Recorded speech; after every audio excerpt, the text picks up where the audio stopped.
raconter une histoire vraie. La première fois que j'ai prêché, j'avais 18 ans. Et mon père, qui était responsable de l'église de laquelle j'étais membre, m'a demandé de faire 20 minutes. 10 minutes sur un voyage de 6 mois que je venais de faire en Afrique de l'Ouest et 10 minutes sur le soin des pauvres à partir de Jacques chapitre 2. Et je suis monté pour prêcher avec des notes, avec tout ce qu'il fallait bien préparer, bien prêt, etc. Et j'avais un sentiment au ventre comme si j'allais vomir. Et je me suis dit, à partir de maintenant, plus jamais ça.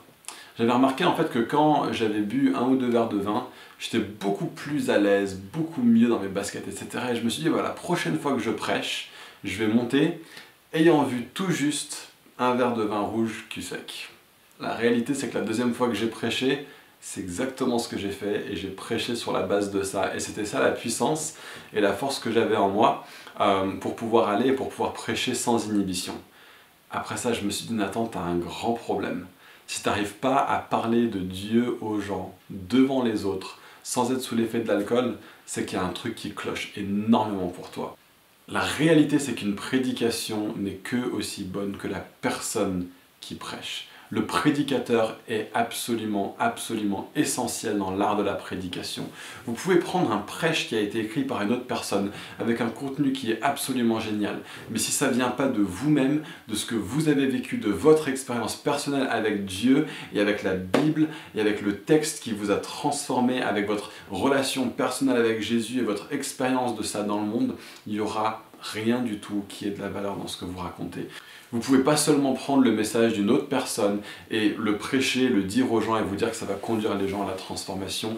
Et donc essentiel dans l'art de la prédication, c'est l'art du prédicateur. La personne qui va parler est absolument essentielle.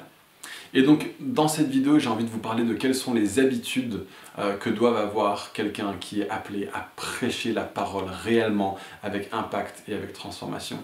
La première chose, ça passe par la relation avec Dieu. C'est pas un secret, je ne suis pas en train d'inventer la science infuse, mais vous ne pouvez parler au peuple de Dieu et à son cœur réellement que depuis une position de quelqu'un qui lui-même connaît Dieu.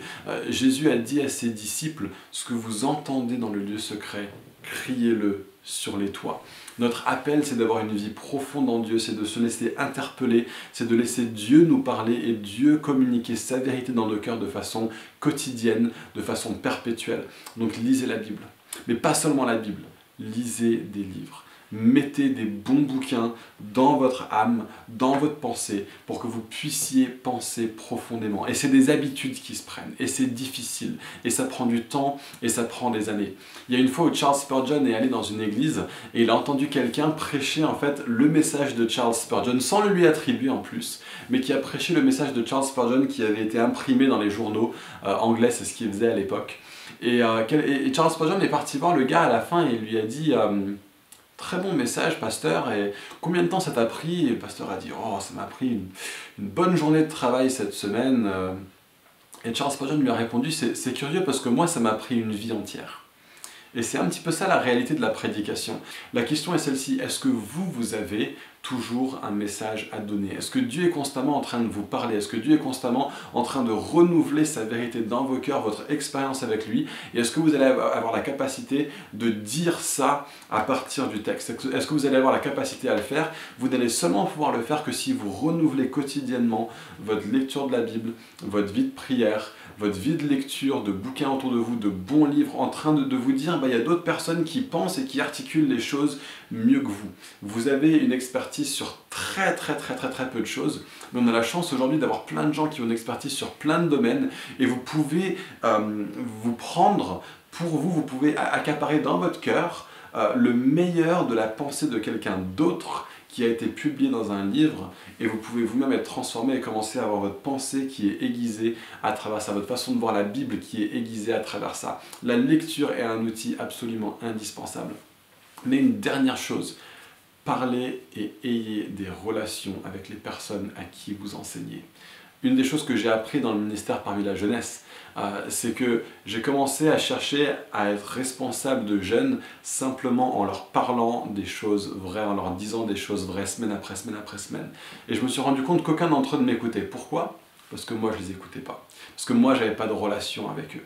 Et donc c'est super important, si vous allez pouvoir avoir un impact dans la vie des gens, que vous écoutiez en premier quels sont leurs soucis à eux, quelles sont leurs réalités à eux, quelles sont les questions que eux se posent, pour que vous puissiez en fait leur apporter une parole qui va être en saison. Que ce soit des individus, des petits groupes, une église entière, vous ne pouvez pas vous dispenser du fait de vivre en contact bien proche, bien resserré avec les gens à qui vous apportez la parole de Dieu. Il y avait une sorte de sagesse commune, je ne sais pas d'où elle est venue, dans les églises un petit peu à l'ancienne, qui disait que le prédicateur ne doit pas avoir de relation personnelle vraiment avec les membres de l'assemblée pour pouvoir prêcher de façon, on va dire, objective. Je pense que c'est absolument faux comme notion. La parole de Dieu est objective.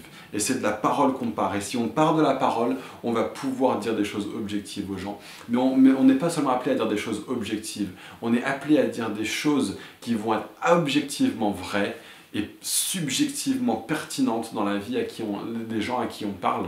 Et donc c'est super important non seulement de lire la Bible, de lire d'autres livres, mais aussi de lire le monde dans lequel vous vivez, d'écouter les gens avec qui vous êtes et de savoir quelles sont les questions qui se posent pour pouvoir parler avec un vrai impact et avec une vraie transformation.